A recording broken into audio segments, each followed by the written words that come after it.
Hello, everyone. My name is Seiryu, and I'm a senior student at the Village Zendo. Good evening to those in New York, on the East Coast. Good afternoon to anyone who, like me, is on the West Coast or in the West. I'm coming to you from San Diego. And good morning if you're on the other side of the world, or whatever time it is whenever you're listening to this, if you're listening to this as a recording sometime after, welcome. I'm glad you found your seat here. So first off, I just want to say I'm wearing these earbuds with a microphone because I live on a street corner, and on both sides of my house there is major sewer construction happening right now. So there are all sorts of construction sounds that I hope you're not hearing, for the audio steward's sake anyway.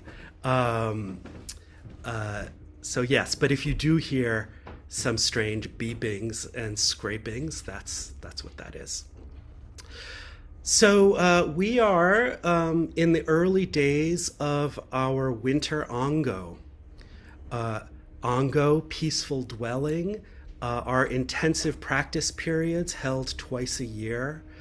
And this one began with our winter session from the day after Christmas to New Year's Day. And now, with the Zendo reopening this week, we are having our Ongo unfurl into all sort of directions, the physical Zendo, the online Zendo, until in about 2 months or so, we'll have our concluding session and our Shuso Hosen ceremony. So Ongo always comes with two components. There is a study text, and so this time around we are looking at two short texts by Dōgen, one called Zenki, or Undivided Activity, and the other called Birth and Death. Both of them can be found on the website. I found it in a little bit of a roundabout way by going to the calendar and clicking on winter session, and then you can get PDFs of this. There may be a more straightforward way, but you can find it that way. And for all I know, there might be hard copies maybe in the Zendo in New York. So we have a study text that we focus on, in this case two. And then we always have a Shuso.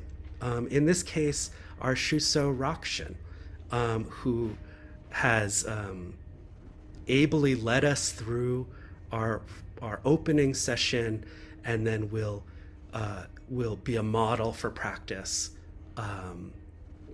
during this Ongo period, concluding with a talk by her. So I just want to say a little word of gratitude for Rakshin and her practice, and encourage you to sit during this Ongo in support of her leadership. So Zenki, or undivided activity. During the session, Shinryu Roshi explained that there are actually many translations of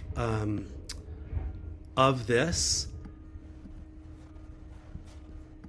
Our translation that we're looking at calls it undivided activity, but it could also be called total dynamic functioning, the whole works, or my favorite, the everything machine.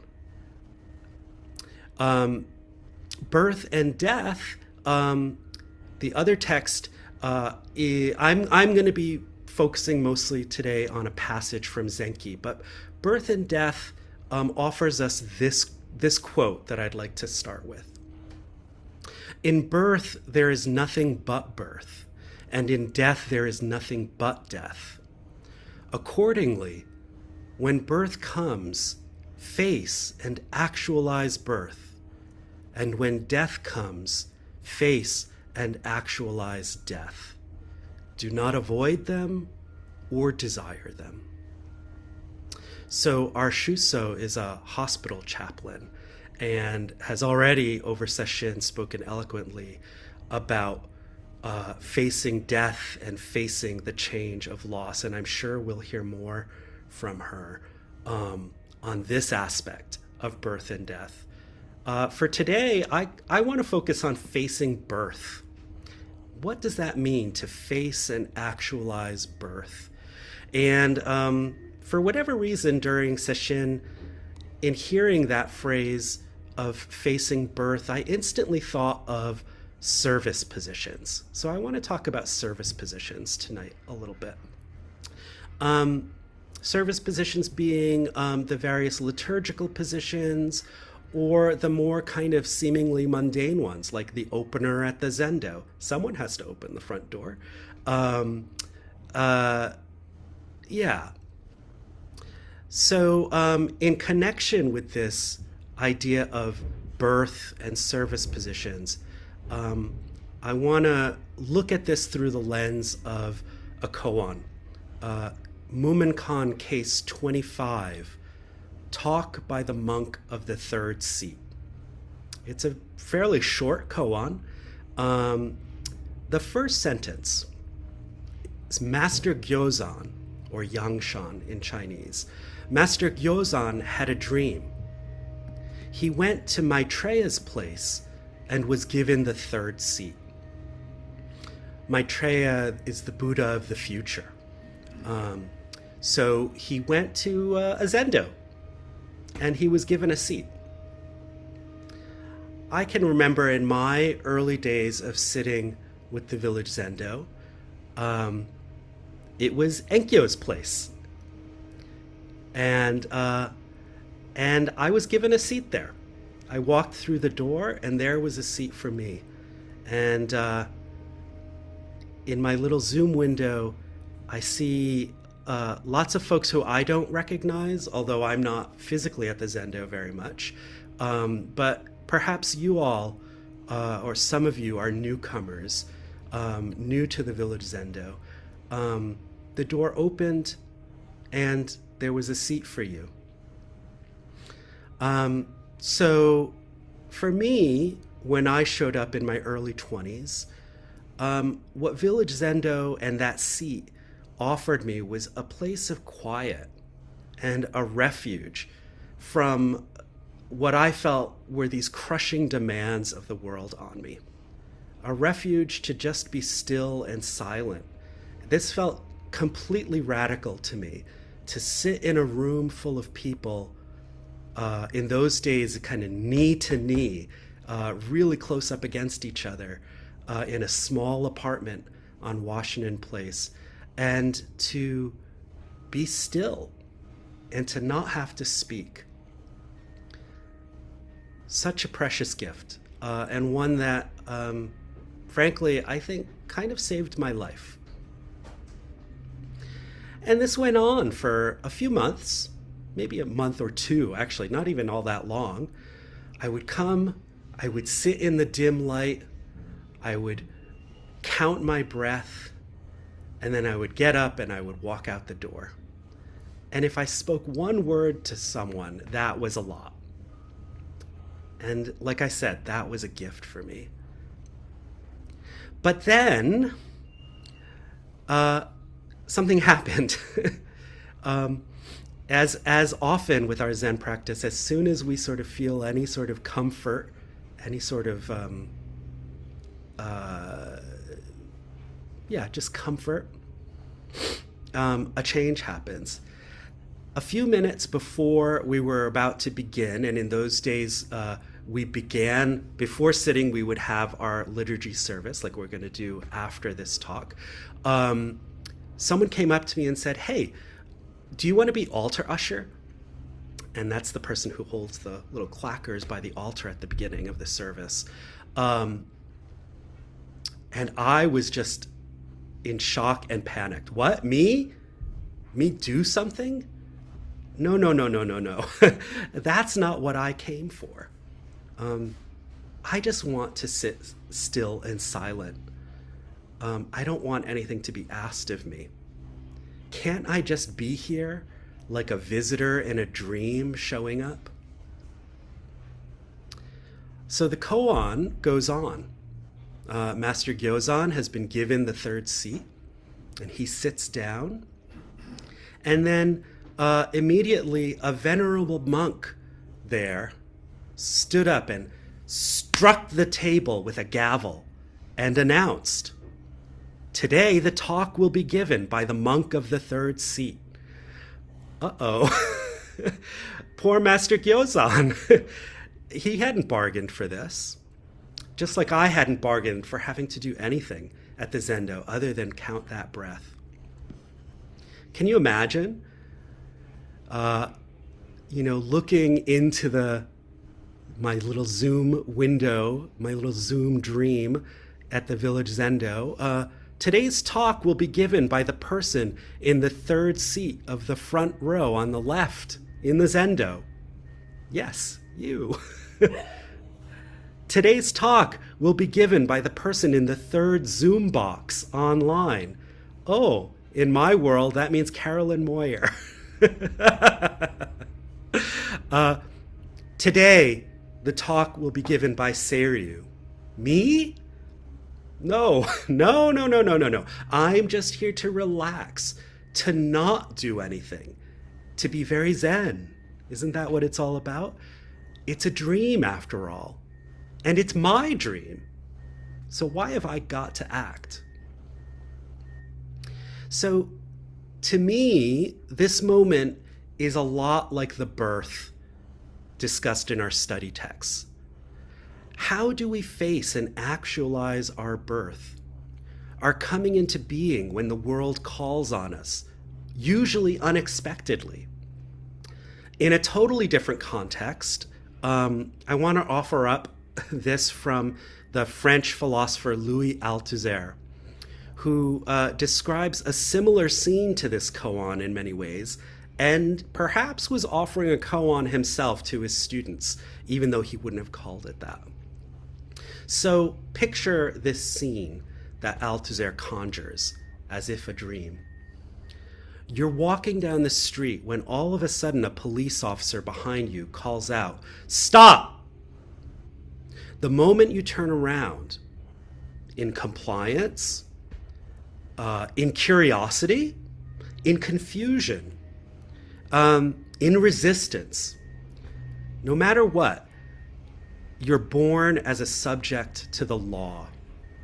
And here, by law here, he means the state, the social order, what you might call, in our study text's term, the kind of human social everything machine. What do you do? Whatever you do, you're being born in that moment. So, some masked person, completely covered in military gear, appears out of nowhere and says, "Stop. Show me your proof of citizenship." A thing many of us feared might arise from our country's fascistic tendencies, but never thought would actually become a reality. In Minneapolis, in New York City, in San Diego. What do you do? In that moment, who do you become? To come back to service positions at the Zendo. So like I said, altar usher was my first position, but the one that really sticks with me when I think about becoming and being born through a service position is jikido, the timekeeper. In the old days, when I learned this position, it was done with the inkin, which is the little portable bell that you can carry around on a stick. And this job, it's simple. Watch the clock, make 3 chings in those days, ching, ching, ching, and then watch the clock and make 2 chings, ching, ching, when it's time. Or you might, I don't know if you can hear that, but my phone is ringing. Brrr, Brrr. 11169. Let's see if that stops it. So, and then when it's time, clack some wooden blocks and walk. Okay, can I read a clock? Can I hit a bell? Can I smack two pieces of wood together? Can I walk? Of course. Simple, everyday actions.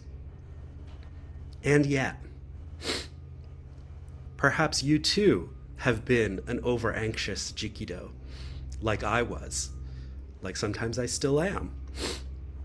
Back in Washington Place, in Enkyo Roshi's living room, the Jikido would sit right next to her, knee to knee, literally our knees touching.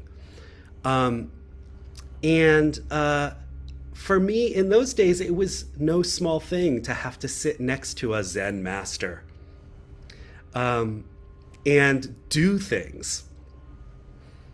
I was worried about hitting this strange bell on a stick contraption correctly. I was watching the clock's second hand tick, tick, tick way too slowly while my knees were on fire. I could hear sometimes people fidgeting near me and moving position, and I would think, oh, I bet others are in pain too. I could hit the bell a minute or two early, and it would be a mitzvah. Or, on the contrary, I could wake up suddenly from this distracted, drowsy state to see that it was a minute past the end of the period already, and I had missed my time to end the period and had submitted people to an extra minute of this torture. What I felt was torture. Anyway, the worst was if I really missed my cue, there would be a hissed "Jikido! Ching ching!" from Roshi sitting to my right. Or standing there with the clackers before Kinhin. Do I hit them now? Now? Now? Now? Jikido, clack! Oh! Always, whenever there was a correction like that, it was interesting that it was never my name, Marco, before I received my Jukai name of Seiryu. It was always Jikido. And this feels like a really important, skillful means that when we offer correction or we offer a kind of a moment of, hey, wake up, to folks in service positions, we use the service position name because in that moment, that's who this person is. They have been born to be Jikido in that moment, or Mokugyo, or altar usher.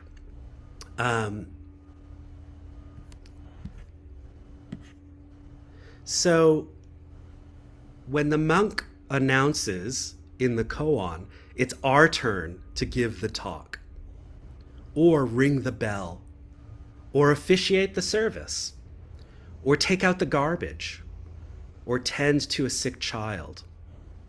Or, if you're a professor like me, do the things we need to do to get tenure. Or perhaps respond to a swarm of militarized government agents showing up on our block. How do we awaken from our dream and be born as a Dharma speaker, as a Jikido, as an officiant, as a householder, as a caregiver, as a professor, as a citizen or a neighbor or an immigrant or a passerby?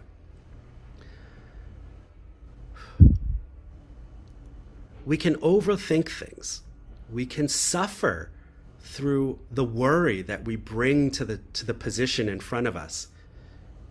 Oh God, do I hit the bell this way or do I hit the bell this way? Such a painful birth, full of suffering. Zazen can be like that too. Counting the breath. 1, 2. Wait, is it 1 on the in breath and 2 on the out breath? Or is it 1, 2? Is the 1 at the beginning of the inhalation or the end of the exhalation? Am I doing this right? Following the breath. Koan practice. What does this bizarre story mean? Let me analyze it.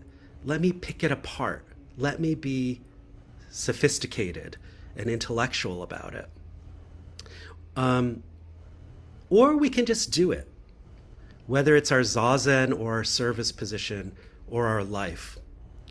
Dōgen in Zenki has this beautiful way of putting it in our Ango text. He says, birth is just like riding in a boat. You raise the sails and you steer.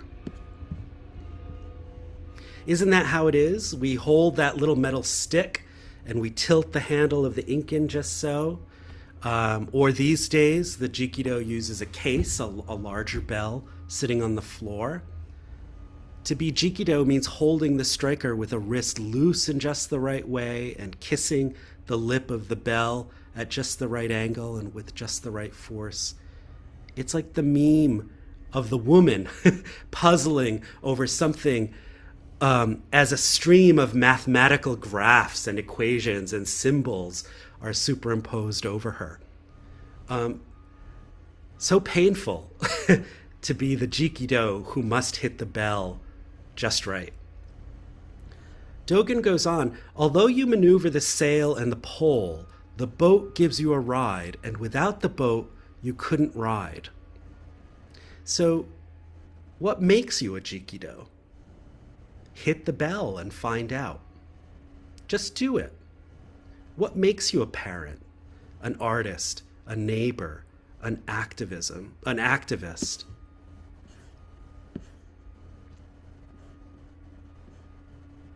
I want to bring up something that has stuck with me for almost 25 years now, a memory of something that I witnessed shortly after 9/11 in New York. In Union Square, there were, as many of us will remember, there were posters of the missing plastered everywhere, and there were little impromptu memorials everywhere, candles everywhere, and interfaith. There were various faith groups were holding kind of formal memorial services at the south end of the park. And one night, as I was walking by, it turned out that there was a Buddhist memorial service, and it was run by a Korean sangha. And there was an altar, and there was chanting, and on that altar there was a big vase full of red roses. And there was a Korean nun there as part of the group that was leading the memorial. As soon as that memorial was over, that very second, she went right up to the altar, grabbed that vase full of roses, and then went back right out into the crowd and immediately started handing out these roses. No hesitation. The energy of giving that she embodied was immediate and expansive, no thinking. In that moment, she was born as just giving. And in a few minutes, all the roses were gone and the giving was completed. She became something else then, born again into the next moment. And the roses too, born probably in a greenhouse in Ecuador, then a product to sell at a corner store, then a sacred offering on an altar, then a random gift on a street received from a smiling, beaming, shaved-headed Korean woman in monastic garb.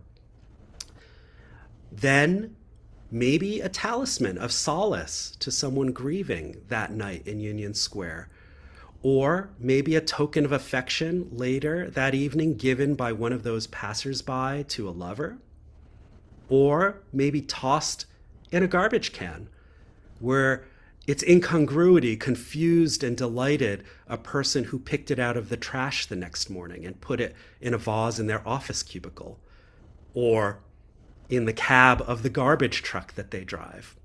Who knows? But in the moment, life after life after life, birth after birth after birth, facing and actualizing birth. To return to the koan, Master Gyozan has been called to speak, right? So what does he say? He gets up, he hits the gavel on the table. The Dharma of Mahayana goes beyond the 4 propositions and the 100 negations. Listen carefully. So this 4 propositions and 100 negations, as far as I understand, are fine points of Buddhist philosophy. I believe from Nagarjuna, one of the father of Mahayana Buddhist philosophy, who's in our lineage, one of the great Buddha ancestors. But in this context of being born into our service positions, I think we can think about this idea of the 4 propositions and 100 negations as being like the technical carrying out of our roles. The just right, ching ching. The just right, bong. The just right, clack. But the Dharma of Mahayana goes beyond this. Listen carefully.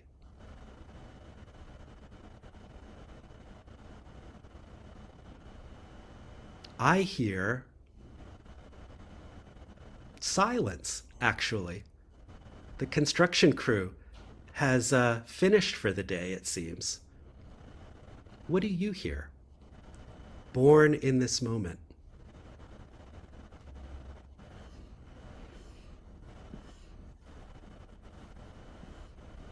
One last story to close out. Many of you might have already heard about this encounter in Minneapolis. A couple with a baby had ordered some food for delivery via DoorDash. The DoorDash delivery woman, who it turns out was herself a mother with young children, ran into their house as ICE was chasing her. This couple, in that moment, were born into a service position they could never have imagined for themselves. In their dream of comfort and food delivered to their doorstep, suddenly the gavel came down on the table. Speak, speak. Who was born in that moment? What world was born along with them in that moment? ICE agents swarmed their house, around their house, and demanded that they be let in to get this woman. The young couple spoke. Do you have a judicial warrant? Get off our property. Maizumi Roshi said, just live that life. It doesn't matter whether it is life or hell, life of the hungry ghost, life of the animal. It's okay. Just live that life, see? And as a matter of fact, no other way. Where you stand, where you are, that's what your life is right there, regardless of how painful it is or how enjoyable it is. That's what it is. He also said, have good trust in yourself, not in the one that you think you should be, but in the one that you are. As I close, I want to especially encourage newcomers to the Zendo to consider engaging with service positions. They are a skillful means for coming face to face with the Dharma of Mahayana that goes beyond the 4 propositions and 100 negations. They're a chance to come face to face with yourself, to face and actualize your birth as Jikido, as altar usher, as Dōgen. And now, having been born as the Dharma speaker of this dream, I am now dying as the Dharma speaker of this dream in the everything machine. As I put my hands together, listen carefully to the Dōgen being born.